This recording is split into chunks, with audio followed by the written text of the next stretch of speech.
오늘 시간에는 기다리는 자가 받게 될 축복이라는 제목으로 함께 말씀의 은혜를 나누기를 소망합니다. 하나님께서는 저와 여러분을 사랑하십니다. 하나님께서는 저와 여러분을 사랑하시기 때문에 오늘도 좋은 것을 예비하사 저와 여러분에게 풍성히 공급하여 주십니다. 옆 사람에게 인사합니다. 당신은 그 복을 받을 자격이 있습니다. 시작. 당신은 오늘 그 복을 받을 자격이 있습니다. 여기 안에 콧물도 있겠지요. 콧물은 있겠지요. 그러나 복은 여기 온 사람이 가득한 줄 믿습니다. 전기줄에 참새 한 마리가 앉아 있었습니다. 그때 포수가 그 참새를 향하여 총을 겨누었습니다. 평소 때라면 참새가 어이구수라고 금방 도망칠 텐데 오늘따라 그 참새가 도망가지도 않고 다짜고짜 이렇게 말하는 것이 아닙니까?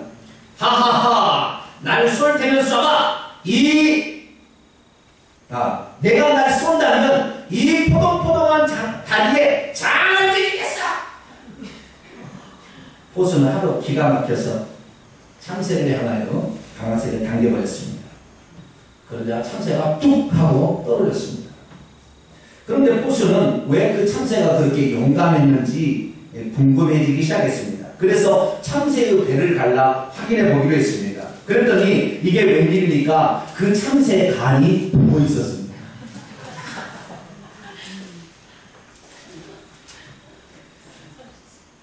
믿음은 얼떠담고 앉는 일에 불과한 것이 아니라 하나님의 약속의 말씀에 불과하는 것입니다. 오늘 말씀은 부활하신 예수님께서 제자들을 따라 하늘로 가시기 전에 11사도를 모아놓고 예루살렘을 떠나지 말고 아버지의 약속하신 성령을 기다리라 말씀하신 뒤 그들이 보는 앞에서 하늘로 승천하셨다라는 그러한 말씀입니다. 성령 받기 전에 예루살렘의 당국자들이 들이닥치게 되면 어떻게 하려고 예루살렘에 다시 들어가서 성령을 기다리라고 말씀하시는 것입니까? 그들은 어떻게 되어서 예루살렘 성 안에 들어간다면 큰일 날 듯이 뽀았는데도 불구하고 예루살렘 성 안에 들어가서 성령을 기다리려고 한 것일까요? 지금 그들은 또 성령을 기다려야 하는 것이 얼마나 기다리는지 기약도 없는데 어떻게 성령을 기다리려고 예루살렘 성 안에 들어가서 성령을 기다린다고 했던 것일까요? 오늘 우리에게도 이와 같은 상황이 닥친다면 저와 여러분 어떻게 하시겠습니까? 우리도 믿음 생활을 하다 보면 여러 가지 어려운 고민들을 만나게 됩니다. 분명한 것은 하나님께서 우리를 도우신다고 약속하셨기에 그 하나님이 도우시고 역사하신 그 날을 기다리고 있는데 언제 그 날이 도래할 줄 알고 계속해서 기다릴 수 있느냐는 말이죠. 어떤 사람은 자기가 병에서 낫기를 위해서 기다립니다. 그런데 하나님께서 치료해 줄 것이 분명한데 오늘도 병세가 악화되고 있음에도 불구하고 우리가 그날을 기다린다는 것은 어쩌면 우둔한 것이 아닐까요? 그 병을 고치기 위해서 뭔가를 우리가 의사의 손길을 빌고 막 그렇게 해야 되지 않을까요? 그런 생각이 들지 않습니까? 그런데 우리는 하나님께서 약속하신 말씀들을 붙들고 나아가는 자들인데요. 언제까지 그렇게 기다리고 있어야 하냐는 것이죠. 아브라함에게 하나님께서 나타나서 그에게 복을 주신다고 약속을 했었죠. 그러나 그 복을 받기까지 하나님께서 말씀하시기를 너 2년만 고생해라. 그럼 내가 복 줄게. 그럼 얼마나 좋을까요? 그죠? 우리 성도들 부자 되게 하는데 너 5년만 고생해봐. 내가 너에게 쏟아 부어줘서 쌓을 것이 없도록 경험하게 해줄게 라고 약속한다면 우리가 얼마나 좋겠습니까? 그런데 그 약속이 우리는 없어요. 그런데 성경에 보니까요, 약속하지 않는다. 언제까지라고 이렇게 약속하지는 않더라고요. 그런데 그 약속의 말씀을 기다리라 이렇게 말하는 거예요. 아브라함 언제까지 기다려야 됩니까? 5년 기다려야 됩니까? 10년 기다려야 됩니까? 20년을 기다려야 됩니까? 30년을 기다려야 됩니까? 아무런 기약할 수 없어요. 오늘 저와 여러분은 그 기다림에 하나님께서 어떤 약속을 주셨고 그 약속을 통하여 우리도 기다릴 때 어떤 복을 받게 되는지 그 믿음으로 기다릴 때 어떤 복을 받게 되는지 오늘 얻고 가는 귀한 시간이기를 축원합니다. 오늘 우리가 읽었던 말씀은 AD 30년경 예수께서 부활하신 후에 40년이 지난 어느 날 하늘로 승천하기 직전 제자들을 감람산에 모아놓고 예수님이 당부하신 말씀입니다. 우리는 지난 시간에 예수 그리스도께서 갈릴리로 그들을 부르셨다라는 말씀을 들었습니다. 예루살렘은 위험하기에 예수님께서는 갈릴리로 그의 제자들을 부르셨고 거기에서 정말 예수님이 마지막으로 그들과 아침 식사를 나누게 되었습니다. 그리고 베드로를 불러다가 베드로에게 말씀하시죠. 네가 나를 아직도 사랑하고 있느냐? 예, 제가 주님을 사랑하는 것은 주님이 아시지요. 그렇다면 내 어린 양을 먹이라 이렇게 말씀하셨습니다. 어린 양을 먹이라고 말씀하신 것은 베드로에게 그지 한 말은 아닐 거예요. 우리 모든 사람들이 이제 받는 말인데요. 그런데 그 말씀을 생각해 보세요. 그 말씀은 우리에게 복 준다는 말이에요? 우리에게 부담 주는 말이에요? 부담 주는 말이에요, 사실. 그렇지 않아요? 왜? 주님의 어린 양을 치라 말씀하시는데 지금 예루살렘에 들어가서 혹은 정말 자신의 목숨도 연명하기 힘든 상황 가운데 어찌 어린 양을 치라고 그렇게 얘기하는 거예요. 어린 양 한 마리라도 주시면서 얘기하지 주시도 않으면서 그렇게 하면 뭐하라는 것입니까?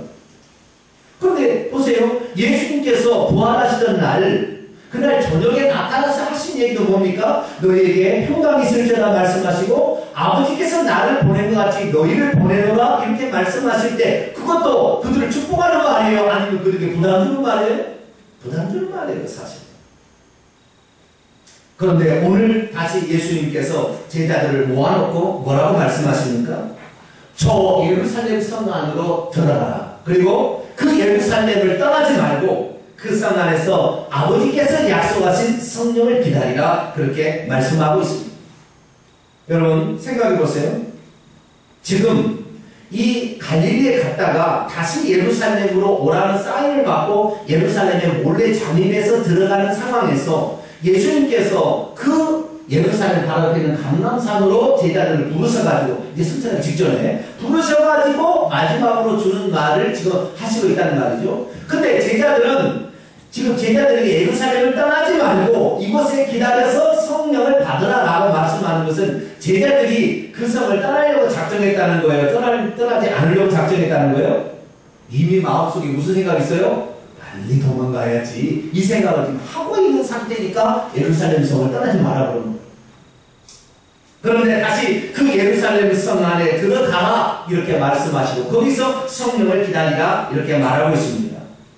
예루살렘 성은 감람산에서 몇백 미터 떨어지지 않는 곳이지만 그곳에서 예루살렘 성 안으로 발길을 옮겨하는 그들의 모습을 한번 상상해 보셨습니까? 도수장으로 끌려가는 그 암소가 눈물을 질질 흘려 나는 저기 가면 죽는데라는 그런 모습으로 지금 끌려가듯이 내려가고 있는 거예요. 그들 앞에 있는 그 극도의 긴장감은 지나가는 풍경 소리 하나 쨍그런다고 가슴이 철렁 내려앉는 그런 마음으로 지금 내려가고 있는 거예요. 어디 그뿐입니까? 그날따라 그 길을 지나가는 사람들이 자신을 흐르흐르 쳐다보는데 예루살렘 성 안에 들어가기만 하면 자기를 고발할 것 같은 그런 눈치잖아요.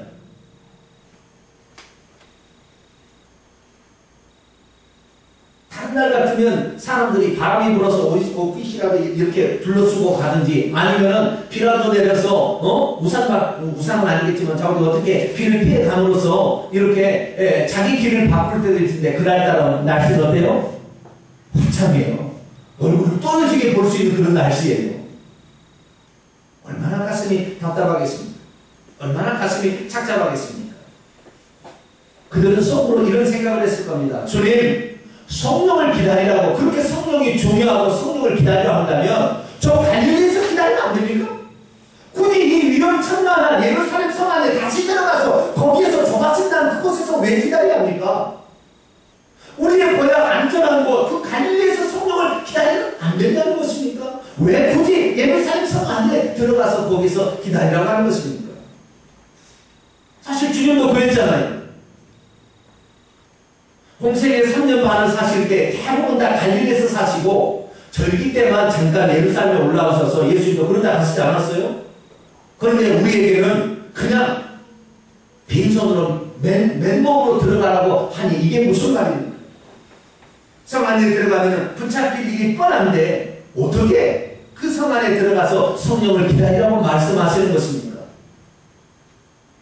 그리고 그날이 언제인지 약속이라도 해주시면 좋을 텐데 이틀을 기다릴 때, 3일을 기다릴 때, 열흘을 기다릴 때, 100일을 기다릴 때 알 수가 없어요. 성경에 보니까 몇 날이 못 돼요 이렇게 번역을 했는데 원문에 보면 많은 날들의 후는 아니지만 이렇게 돼 있어요.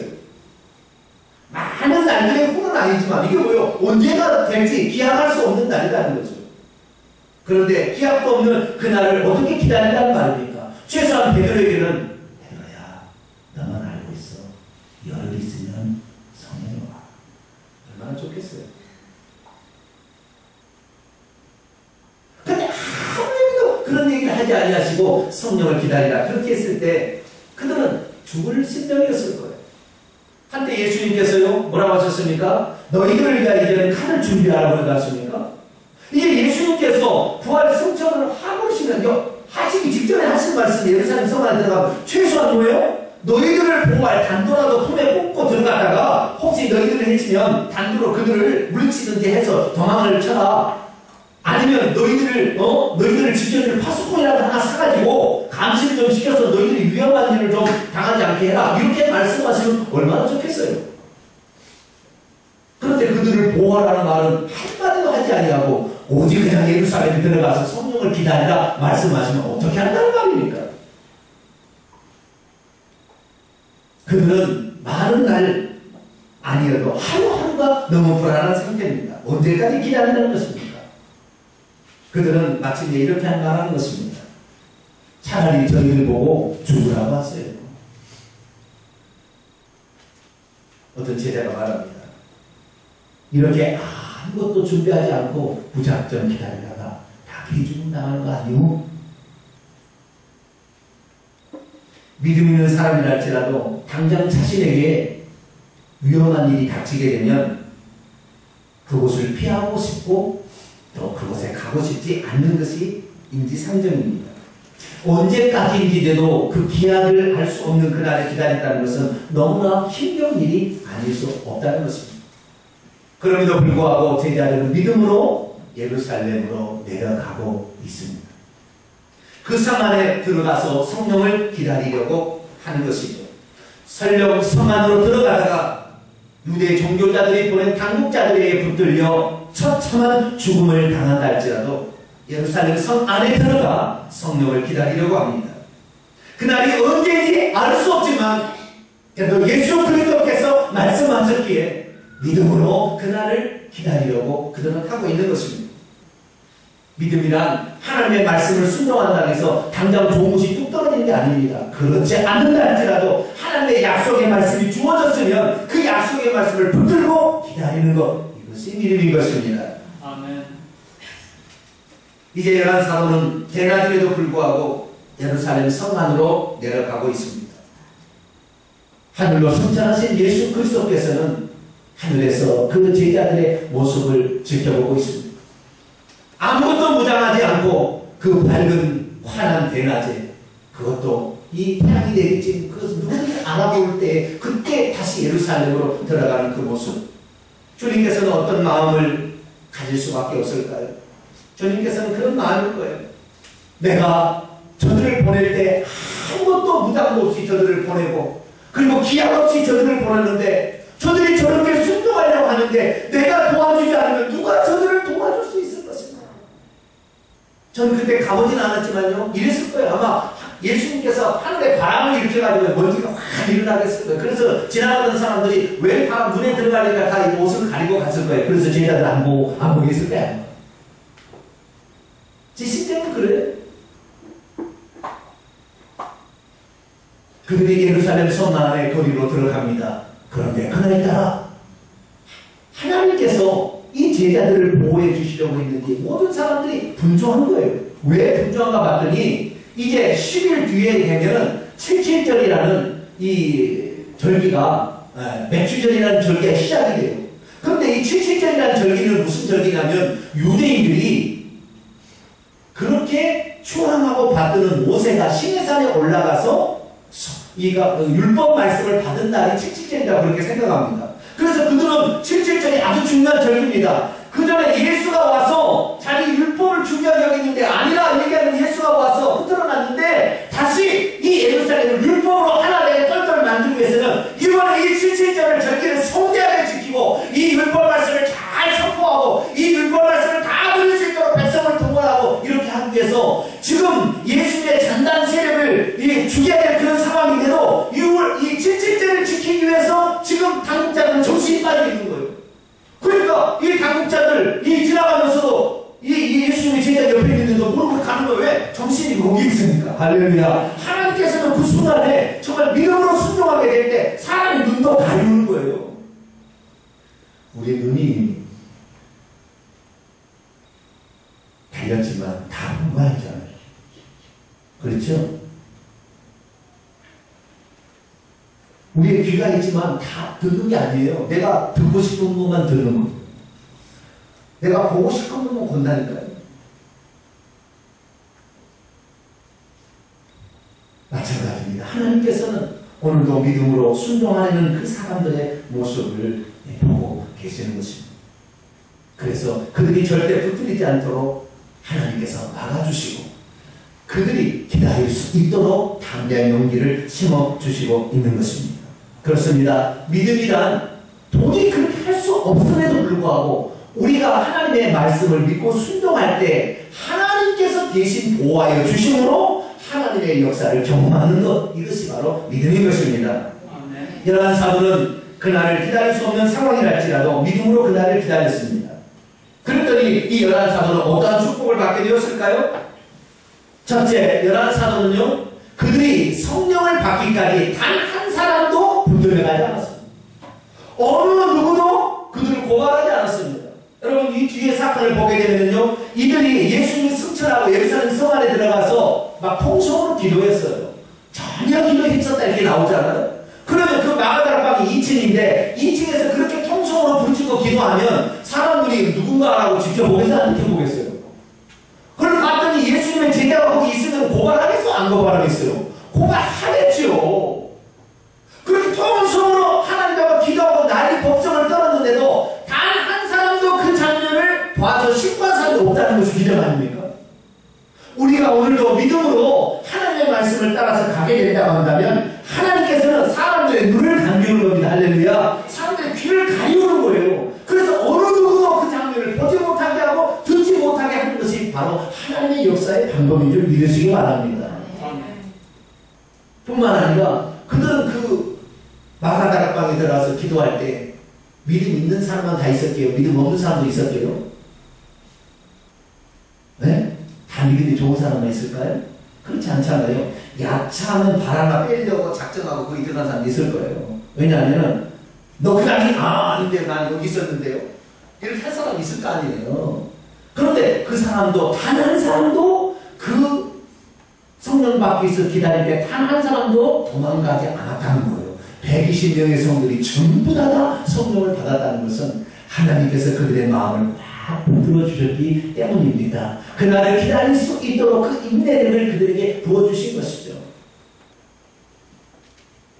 많은 날들이 지난 후가 아니었다고 하지만 그들이 10일 동안 기도했을 때 그들은 진짜 하늘로부터 놀라운 것을 받았으니 이전에 받은 것은 내적인 생명의 영을 받았기 때문에 안에 생명은 있었지만 하나님 주신 능력의 영을 받지 못했기 때문에 두려워 떨었는데 오순절날 11대 제단날 성령께서 그 마가다락방에 내려오니 강한 바람처럼 불의 헤름처럼 그들에게 나타나서 그들을 사로잡으니 성령의 능력으로 충만해져서 그들은 담대히 걷고 복음을 증거하게 될 때 모든 사람들이 그 복음 앞에 무릎 꿇어서 3,000명이 되는 놀라운 역사가 일어난 것은 그들이 믿음으로 기다렸기 때문입니다. 사랑하는 성도 여러분, 우리들도 믿음으로 기다려야 합니다. 그러나 우리들도 믿음으로 기다리기가 쉽습니까? 우리도 약속의 말씀을 붙들고 그날이 오기를 손꼽아 기다립니다.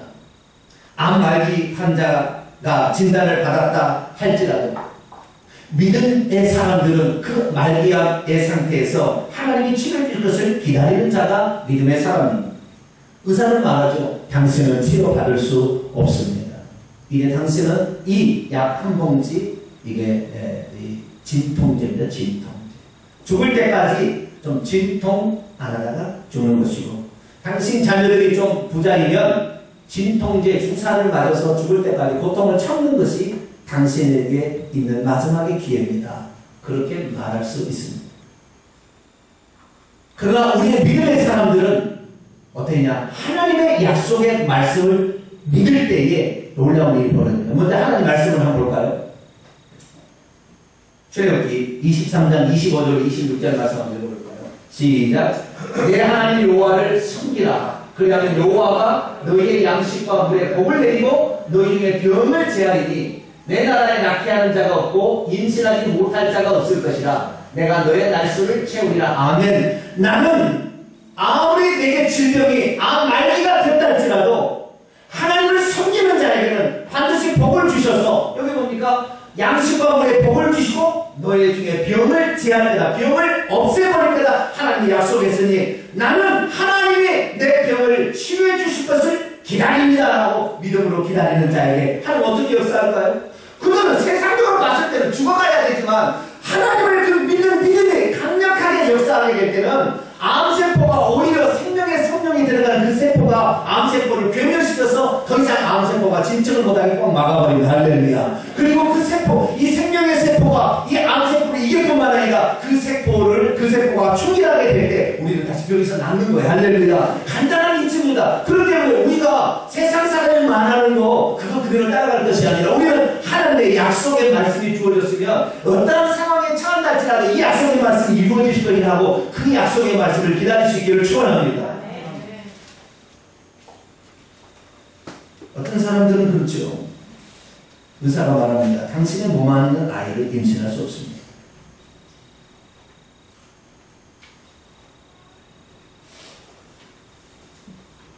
그때 우리는 어떻게 생각합니까? 우리는 하나님을 믿기 때문에 하나님께서 내 나라에 낙태하는 자가 없고 임신하지 못할 자가 없을 것이라. 나는 이 하나님의 말씀을 믿습니다. 설령 내가 낙태의 경험이 있다 할지라도 나는 하나님께서 내게 생명을 주실 줄, 어린 생명을 내게 주실 줄로 믿습니다 라고 믿음으로 갈 때에 그 믿음이 우리의 모든 혈액순환을 발달하게 뜨거운 몸을 만들어서 그 안에 착상이 되도록 하나님이 돌보시는 것이 바로 믿음인 것입니다. 수많은 사람들이 이 땅에 살아갔어요. 그런데 성경에 기록된 인물들을 보게 되면 믿을 수 있는 환경 속에서 믿을 것 갈 것이 아니라 믿을 수 없는 환경은 도저히 불가능하다 이렇게 말했지만 하나님의 말씀하셨으니 반드시 이루어질 겁니다라는 그 믿음으로 그 위험 속에 그 어려운 상황 속에 들어갔다 할지라도 하나님의 약속을 굳건히 붙들 때 그 약속이 성취되었던 것을 성경은 기록하고 있습니다. 저와 여러분이 오늘 그 믿음을 가짐으로 오늘 그 기적이 여러분의 것이 되기를 축원합니다. 저는 우리 성도들이 반드시 복을 받을 줄 확신하고 있어요. 왜냐하면 우리 성도들은 믿음으로 살려고 정말 노력하거든요. 우리 성도들은 절대 가난한 자 없을 거예요. 성경이 있기 때문에 성경 말씀 또 하나 볼까요? 시편 34편 한번 볼까요? 9절로 10절 한번 볼까요? 시작. 너희 성도들아 여호와를 경외하라. 그를 경외하는 자에게는 부족함이 없도다. 젊은 사자는 궁핍하여 줄일지라도 여호와를 찾는 자는 모든 좋은 것에 부족함이 없으리로다. 시편 92편 12절이요. 의인은 정령함 같이 번성하며 레바논의 백향목 같이 성장하리로다. 아멘. 우리의 삶에 하나님께서 약속이 뭐냐? 너의 삶은 부족함이 없다 이렇게 약속한 거예요. 그런데 목사님 지금 많이 부족한데요. 오늘 떡에 쌀이 떨어져서 내일 밥을 할 게 없어요. 그렇다 했죠. 하나님께서는 우리의 쌀떡에 쌀을 가득 채우도록 나오는 전능하신 분입니다. 우리가 믿을 때 할렐루야. 그 믿음이 순간적으로 역사하게 되면 하나님께서 쌀떡에 쌀이 차고 넘칠 것이 아니라 이웃에 갖다 줄 만큼의 그 축복을 더해 주신 줄 믿으시기 바랍니다. 우리도 열한 사도처럼 주님의 말씀에 따라 예루살렘 성으로 이제는 들어가야 합니다. 그리고 성령을 기다려야 합니다. 그렇게 살다가는 어쩌면 죽을 것 같고 망할 것 같아도 주의 약속의 말씀을 믿음으로 달려가게 될 때에 하나님은 놀랍게 역사한 것입니다. 정말 하나님께서는 얼마나 그의 자녀를 사랑하시고 그의 자녀를 붙들어 주시는가를 우리가 경험할 수 있기를 축원합니다. 세상적으로 보았을 때는 완전히 불가능한 상황이랄지라도 기적이 일어나게 해주실 그 하나님을 바라보는 거예요. 내가 주일 성수하다가 혹시 다른 사람보다 공부를 주일날 못한다 할지라도 내가 하나님을 믿고 신뢰하게 되면 하나님께서는 그의 머리를 메우셔서 그날 내가 공부하는 게 나오는 거예요. 우리 아들이 하는 얘기가 있어요. 시험을 지금 조금 시험을 치는데요. 이걸 시험을 치러야 되는데 무슨 전국 무슨 시험이 있는데 두 개를 100점을 맞아갖고 갔어요. 근데 어떻게 100점을 맞았냐고 지가 고백하는 거예요. 시험을 보기 전에 이걸 한번 떠들어 보는데 이걸 봐야 되겠더라는 거예요. 다른 게 많은 거 있잖아요. 봐야 되겠다. 얼마나 많겠어요. 근데 이걸 보고 싶더라는 거예요. 아, 이거 좀 봐야 되겠다. 그럼 봤는데 그 문제가 딱 시험에 나왔더래. 할렐루야. 주일날 열심히 공부해서 시험 잘 보고 해서 잘 보는 것이 아니라 나는 주일날은 하나님 앞에 예배하고 하나님께 봉사하는 거 이거 나는 해야 되겠다 이렇게 생각하고 할 때 하나님께서는 상상할 수 없는 기적으로 왜 그것이 보이냐 이 말이 그 시간에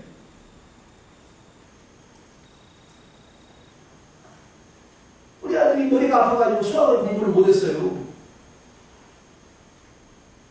그래가지고 중학교 때요 바닥을 기었습니다. 뭘 기어요? 바닥을 기었어요. 그 말이 잘 뭔지 모르겠지만 바닥을 기었어요.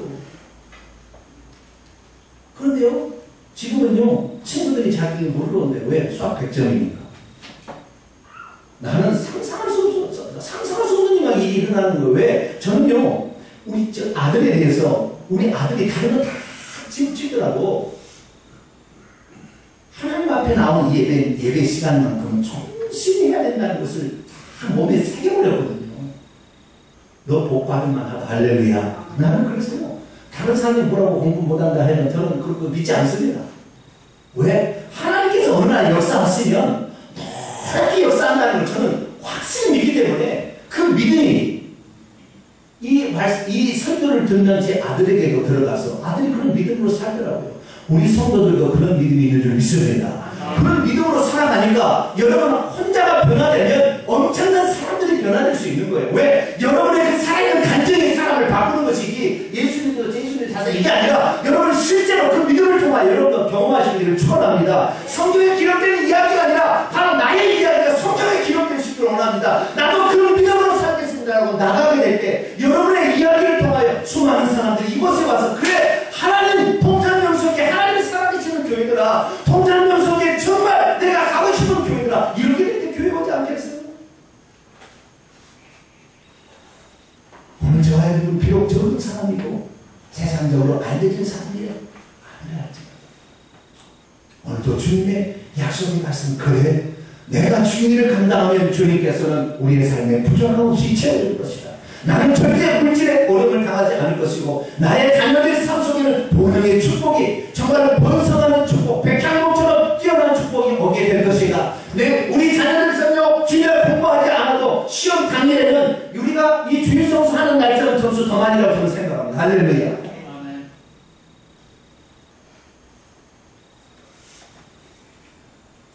정말 우리의 믿음이 무엇인지를 다시 한번 점검해야 될 때가 오는 것입니다. 기다릴 수 있는 상황에서 기다리는 것은 믿음이 아니겠죠. 기다릴 수 없는 불안한 상황, 촉촉한 상황, 어려운 상황 우리에게 있습니다. 그러나 우리가 한 사도처럼 믿음으로 결단할 때 발이 띄어지지 않는 곳이지만 주의 말씀이기에 한 걸음 한 걸음 걸어갈 때 그 걸을 때마다 하나님께서 천군 천사를 한 걸음 뛸 때마다 한 사람 천군 천사를 조건해서 사람들이 눈을 감기는 거예요.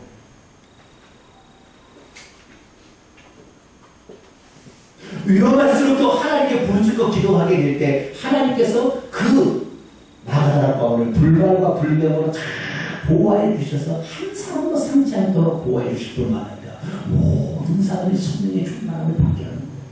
여러분도 이런 결단을 하게 되기를 축원합니다.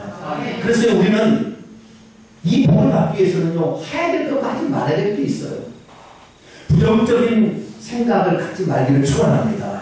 환경을 바라보지 않기를 축원합니다. 하나님의 약속을 바라보기를 축원합니다. 긍정적인 환경을 긍정적인 말을 통하여 환경을 바꿀 수 있기를 축원합니다. 이 믿음으로 산다면 하나님이 도와주신다는 것은 확실한 믿음을 갖게 되기를 축원합니다. 어떤 위험 세력이 우리가 온다 할지라도 그들은 우리를 건드릴 수 없음을 확신하시기 바랍니다. 내가 하나님 앞에 우리 자녀들을 축복하고 기도하게 되면 우리 자녀들이 반드시 하나님 앞에 귀하게 쓰임받고 이들의 자녀를 통하여 이 나라가 변화될 수 있는 그런 사람이 될 줄을 확신하기를 축원합니다.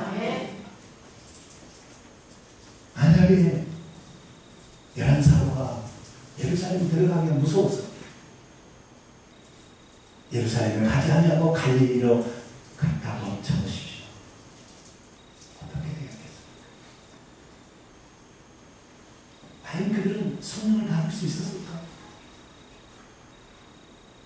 주님 예루살렘에서 기다리나 여기서 기다리나 상관없잖아요.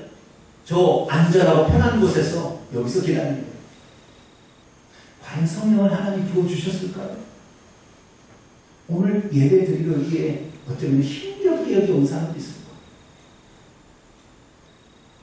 쉬운 환경에 있어서 순종하는 거 할 수 있습니다. 할 수 없는 상황이지만 나는 주님의 말씀을 조심하겠습니다. 그래서 이 자리에 와 계신다면 여러분들이 그 믿음은 빛이 되어서 세상을 정복해 가게 될 것입니다. 아멘.